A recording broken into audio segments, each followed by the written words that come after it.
पिछली वीडियो में हमने डिस्कस किया था परमुटेशन एंड कॉम्बिनेशन में फैक्टोरियल क्या होता है। फैक्टोरियल के बारे में हमने डिटेल में पढ़ा था। आज इस वीडियो में हम डिस्कस करेंगे परमुटेशन एंड कॉम्बिनेशन ही हमारा टॉपिक है, उसका सेकंड पार्ट है ये। तो उसमें हम पढ़ेंगे कि परमुटेशन क्या होती है, फिर उसके बाद हम पढ़ेंगे कि कॉम्बिनेशन क्या होती है। सबसे पहले परमुटेशन क्या होती है, इसकी क्या डेफिनेशन है, एक्चुअल में परमुटेशन है क्या। ग्रुप ऑफ पीपल में से कुछ पर्सन्स को सिलेक्ट करना और उनकी अरेंजमेंट करना, या फिर ये पर्सन्स नहीं ऑब्जेक्ट्स भी हो सकते हैं, कुछ चीजें भी हो सकती हैं। उन चीजों को ग्रुप्स में से, उन्हीं चीजों के ग्रुप्स में से कुछ चीजें आप ले लो या सारी की सारी पे ले सकते हैं, उनको डिफरेंट डिफरेंट प्लेसेस में फिल करना, अलग अलग प्लेसेस पर फिल करना। इस फिल करने के अरेंजमेंट को या फिर इस सिलेक्ट करने को या फिर सिलेक्ट करके जो अरेंजमेंट की जाती है, उस अरेंजमेंट को करने के कितने तरीके हैं आपके पास, उन तरीकों को बोलते हैं परमुटेशन। परमुटेशन एक्चुअल में है क्या? परमुटेशन एक वे होता है अरेंजमेंट करने का। किसकी अरेंजमेंट? उस चीज की अरेंजमेंट जिसको हमने सेलेक्ट किया ग्रुप में से। फॉर एग्जांपल, मैं आपको एक एग्जांपल के साथ ये चीज समझाता हूं कि किस तरह से ग्रुप्स में से चीजों को लेकर उसकी अरेंजमेंट की जाती है। मान लो कि एक किसी ग्रुप में 5 आदमी हैं, उन 5 लोगों को किस तरह से हम 3 अलग अलग जगह पर अरेंजमेंट कर सकते हैं। उनकी अलग अलग जगह पर इन 5 आदमियों को अरेंज करना, इस अरेंजमेंट करने के वे को, करने के तरीके को बोलते हैं परमुटेशन। अब ये 5 आदमी हैं, सबसे पहले हमारे पास कितने तरीके हैं। देखो, अगर यहां पे मान लो एक आदमी बैठ गया, एक आदमी यहां पे आ गया, इस प्लेस पे एक आदमी आ गया, तो 3 हो गए। अब जो 2 बच गए, उनकी अरेंजमेंट हम किस तरीके से कर सकते हैं। यहां पे 2 रख सकते हैं, यहां पे भी 2, मतलब 2 यहां पे हो गए, 2 यहां पे हो गए, एक यहां पे, और टोटल 5 लोग हो गए हमारे पास। एक तरीका ये है। अब यहां जरूरी थोड़ी है ये हो सकता है, अब यहां पे हो सकता है एक बंदा हो, और यहां पे मान लो कि 2 बंदे हो सकते हैं, यहां पे भी 2 आदमी हो सकते हैं, फिर भी 5 हो गया।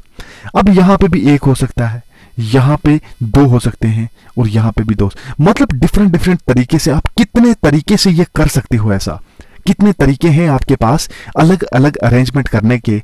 ऑब्जेक्ट्स के ग्रुप को किस तरह से अलग अलग जगह पर आप फिल करते हो, प्लेस करते हो, कितने कितने तरीके हैं आपके पास, उन सब तरीकों को बोलते हैं परमुटेशंस। तो परमुटेशन का पता चला। फॉर एक और एग्जांपल लेते हैं, एक और एग्जांपल। मान लीजिए कि हमारे पास 3 ऑब्जेक्ट हैं कोई।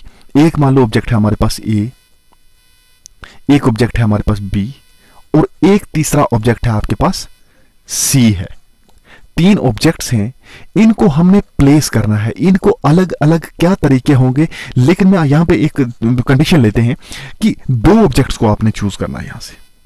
अगर मान लो यहां से 2 ऑब्जेक्ट्स ए, बी और सी, 3 ऑब्जेक्ट्स हैं, इनमें से आपने 2 को चूज करना है।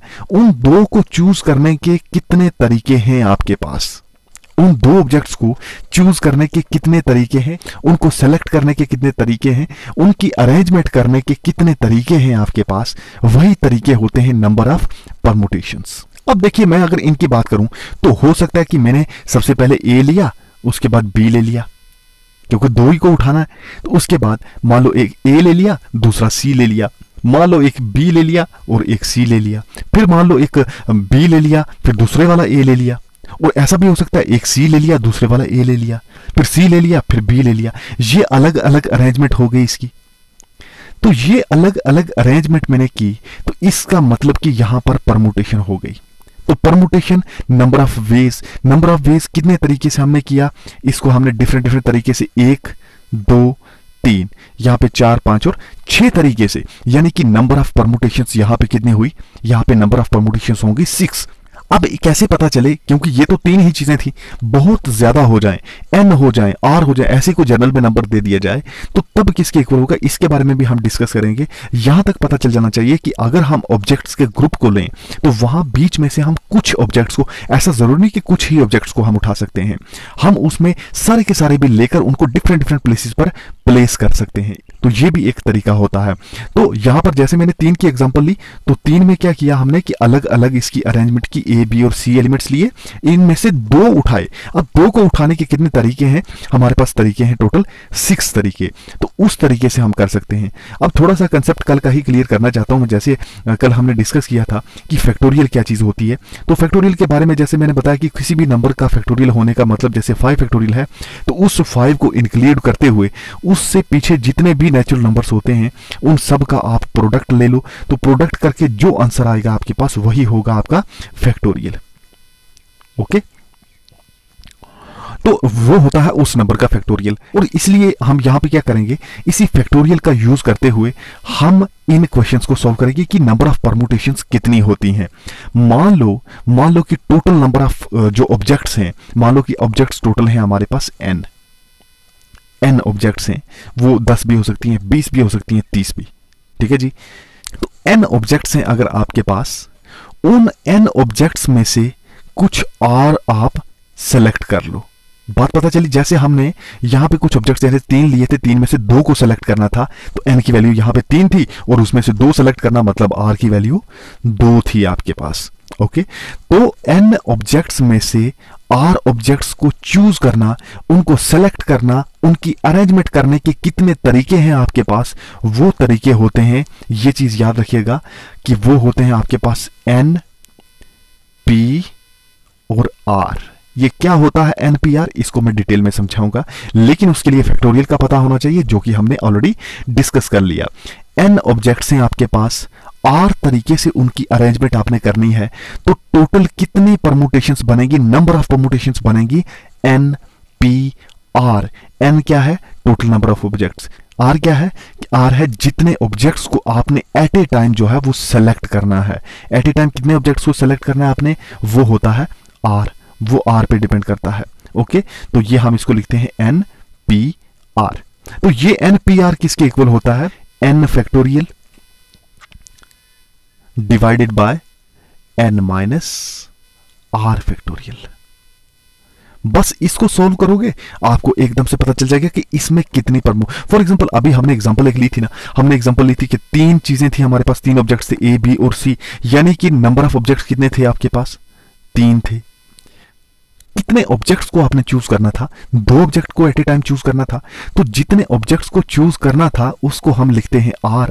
तो r इज इक्वल टू कितना, 2, क्योंकि हमने एट ए टाइम 2 ऑब्जेक्ट्स को लेना था, 3 ऑब्जेक्ट्स टोटल थे, 2 को लेना था, तो कितनी परमुटेशंस बनी थी हमारे पास, 6 बनी थी। अब इस फॉर्मूले का यूज करके हम निकालते हैं कि किस तरह से 6 बनी थी।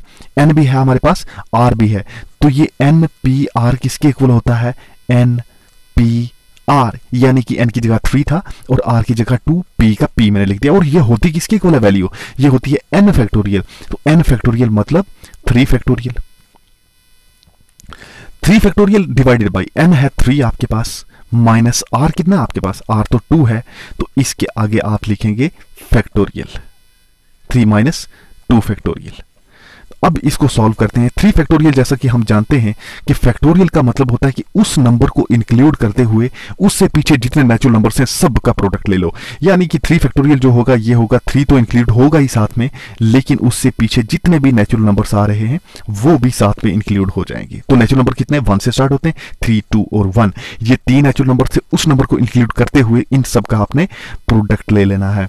तो यहाँ है 3 माइनस 2 फैक्टोरियल, तो 3 माइनस 2 होता है 1 और साथ में इसका फैक्टोरियल। और मैंने कल ही बताया था आपको कि 1 फैक्टोरियल हमेशा किसके इक्वल होता है, 1 फैक्टोरियल होता है 1 के ही इक्वल। तो ये हो गया क्या, 3 2 6 1 6 और डिवाइडेड बाय 1 होता है, 1 फैक्टोरियल होता है 1 के इक्वल, और ये 6 आंसर आ गया। तो इसका मतलब कि 3 ऑब्जेक्ट्स जो हैं उनमें से अगर आपने 2 ऑब्जेक्ट्स को सेलेक्ट करना है, उनकी अरेंजमेंट करनी है, तो उसमें नंबर ऑफ परमुटेशंस कितनी होंगी, नंबर ऑफ परमुटेशन 6 होंगी।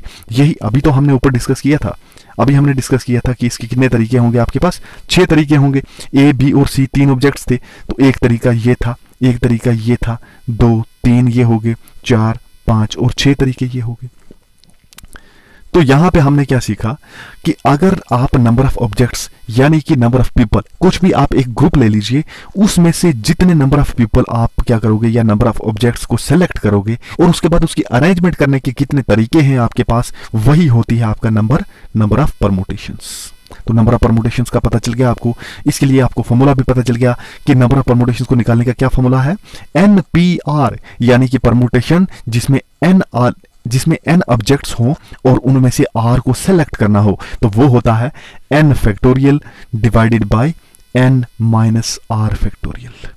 इस तरीके से आप परमुटेशंस को सॉल्व करते हो। उसके बाद कुछ चीजें और बतानी बहुत जरूरी हैं, जैसे कि मैं आपको बताता हूं कि नंबर ऑफ अरेंजमेंट्स अगर आपने n डिफरेंट ऑब्जेक्ट्स की करनी है, एट ए टाइम करनी है, तो तब किसकी इक्वल होती है, यानी कि अगर टोटल के टोटल ऑब्जेक्ट्स जितने भी हैं आपके पास, उन सब को अगर आप एट ए टाइम ले लेते हो, यानी कि n ऑब्जेक्ट्स हैं, तो उसमें से चूज कितने करने, जैसे पीछे हमने r की वैल्यू ली ना कि उसमें हमने कम चूज करने हैं। अगर 3 है, 3 में से 3 के 3 ही सेलेक्ट कर लेने आपने, तब किसकी इक्वल होगी वैल्यू, तो वो होगी npn।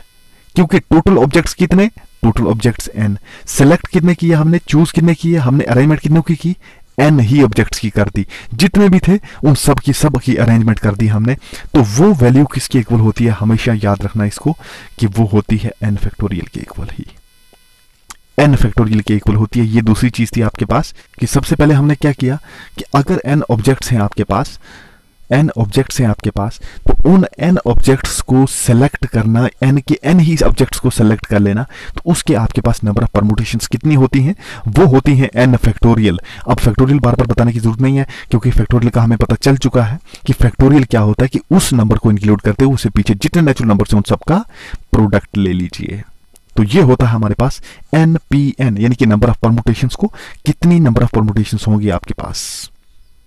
अब इसके बाद मैं एक चीज और बताऊं आपको कि जब np0, क्या मतलब हुआ इसका, np0 का मतलब होता है कि नंबर ऑफ ऑब्जेक्ट्स में से आप 0 को सेलेक्ट करो, यानी कि कोई भी एलिमेंट अगर सेलेक्ट नहीं कर रहे, कोई भी ऑब्जेक्ट आप सेलेक्ट नहीं कर रहे, आपके पास टोटल ग्रुप में n ऑब्जेक्ट्स हैं, n ऑब्जेक्ट्स में आप एक भी ऑब्जेक्ट जो है वो नहीं ले रहे, तो तब अरेंजमेंट्स कितनी बनेगी, ऑब्वियस सी बात है कि जब आपने लिया ही नहीं तो अरेंजमेंट जैसी है वैसी ही रहेगी, यानी कि 1 अरेंजमेंट होगी। यानी 1 अरेंजमेंट का मतलब क्या हो गया कि उसकी परमुटेशन भी 1 ही होगी। तो कैसे होगी ये मैं आपको बताता हूं।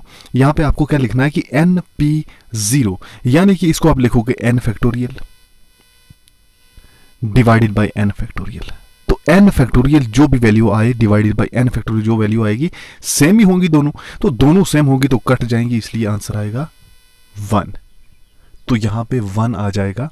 तो आपने ये याद रखना कि np0 यानी कि 0 ऑब्जेक्ट्स को अगर सेलेक्ट कर रहे हैं हम टोटल n ऑब्जेक्ट में से, या कितने भी टोटल ऑब्जेक्ट्स हो जाएं उसमें से अगर सेलेक्ट नहीं कर रहे तो वो अरेंजमेंट वैसा ही रहेगा जैसा वो ऑलरेडी है।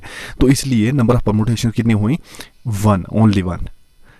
अब ये तो मैंने आपको पहले ही बताया था कि जो 0 फैक्टोरियल होता है वो हमेशा 1 के इक्वल होता है। तो 0 फैक्टोरियल 1 के इक्वल होता है और 1 फैक्टोरियल भी 1 के इक्वल होता है, ये भी हमने डिस्कस किया था। लेकिन एक चीज हमने और देखी थी, उसे भी डिस्कस कर लेते हैं फिर दोबारा से। वो था कि चाहे नेगेटिव नंबर हो, चाहे कोई फ्रैक्शन में हो, चाहे प्रॉपर या इम्प्रॉपर, चाहे फ्रैक्शन में हो, तो उसका जो फैक्टोरियल होता है वो नॉट डिफाइंड होता है। तो यानी कि आप अगर लिखोगे -3 फैक्टोरियल तो ये नॉट डिफाइंड होगा। तो नॉट डिफाइंड को हम लिखते हैं इनफाइनाइट वैल्यू, ये तो ये हम लिखते हैं नॉट डिफाइंड के लिए। अगर -3 फैक्टोरियल है तो वो इन्फिनिटी के इक्वल हो जाएगा, तो इसको नॉट डिफाइंड हम बोलते हैं। तो यहाँ पे क्या होता है कि आप ये चीज़ याद रखिए कि जब भी इसको आप ऐसा लिखते हो कि कोई भी नंबर, मान लो यहाँ पे मैं लिख देता हूँ r जो है, r अगर आपके पास इनफाइनाइट है वैल्यू, तब 1/r, यानी कि इसी का रेसिप्रोकल क्या होगा, वो होगा 1/इनफाइनाइट। और ये 1/इनफाइनाइट की वैल्यू हमेशा 0 होती है। ऐसा क्यों?